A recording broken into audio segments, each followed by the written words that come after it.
Freedom. It's what everybody desires.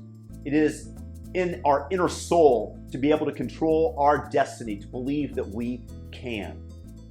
And one of the forms of freedom is, of course, financial. If we do not have sovereignty over our money, over our finances, we are not free. If you take a look at what is happening around the world, there are little dots that are starting to form a very clear picture on a piece of paper.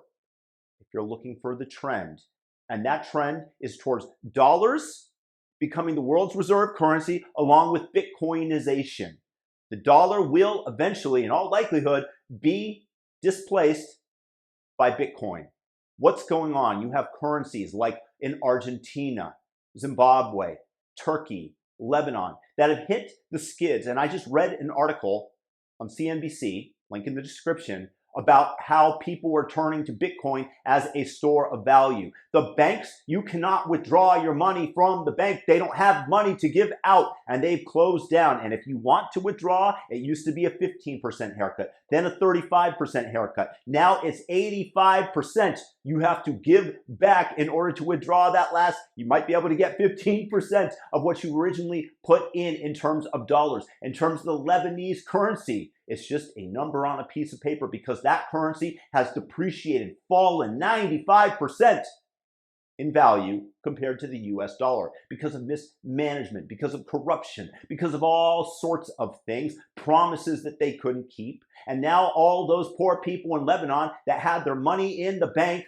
are now literally impoverished. What financial sovereignty do they have? Nothing. And that's why people are starting to go with Bitcoin, because it's very difficult to store wads of dollar bills under your mattress and not fear somebody finding out and coming in and robbing you. With Bitcoin, you hold it on a little external hard drive that can be difficult to find, that has passwords, and is protected on multiple layers or multi-sig. But regardless, the point being is that you have sovereignty over these funds. And the other thing is that Bitcoin is basically incorruptible and nobody controls it. So that means that all the CBDCs that they're trying to introduce into the world, the Bank of England, the guy that just came in as the new prime minister, is advocating for it. And they say, trust us, it's going to go right along with cash. No, what they're going to do is they're going to try to eliminate cash, and this is going to be another means of control where they can control your actions, the same as they did in Canada, where Canada, Prime Minister Justin Trudeau, note how I say that, believed that he had the right to shut down the bank accounts of all those involved with the trucker protest because they were not behaving like good little citizens. They were the racists and misogynists, as he called them, that were demonstrating against his authoritarian rule and mandates. And this CBDCs will merely give government more ways to control you by making the money programmatical, and everybody will hold it in the central bank. Well, who controls the central bank but a few people? The same way that PayPal is threatening, and is, by the way, going ahead and deducting $2,500 for misinformation. At first, they pretended to backtrack on it, but it's back in their terms of service. The same thing will happen with CBDCs, where they will say, hey, we're just good little people, and then the power will turn over to somebody with more nefarious plans like Justin Trudeau, and they will use the money to manipulate your actions. With Bitcoin, you have self-sovereignty because you store it and the government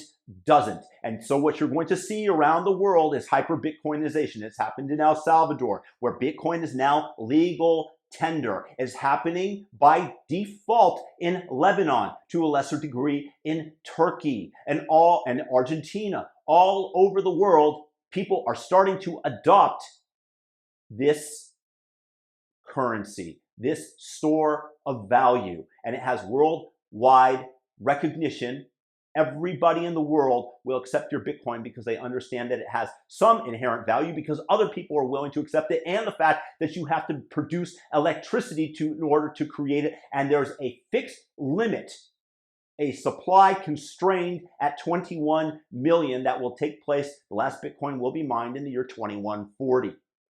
So there you have it.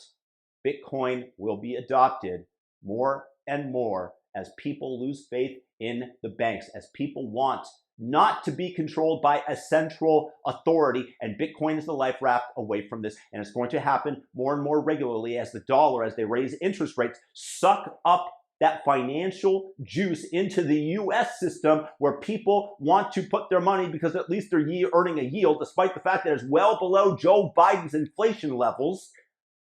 At least they're earning something on it. At least it's protected by the might of the US military. And all those countries where the dollars are seeping out of, those currencies will also collapse, and you will see Bitcoin start to spring up. Here, here, here. One domino, two dominoes, three dominoes, and suddenly you have a tidal wave of Bitcoin adoption. Investigate it as a form of a hedge for your other investments at minimum. Peace.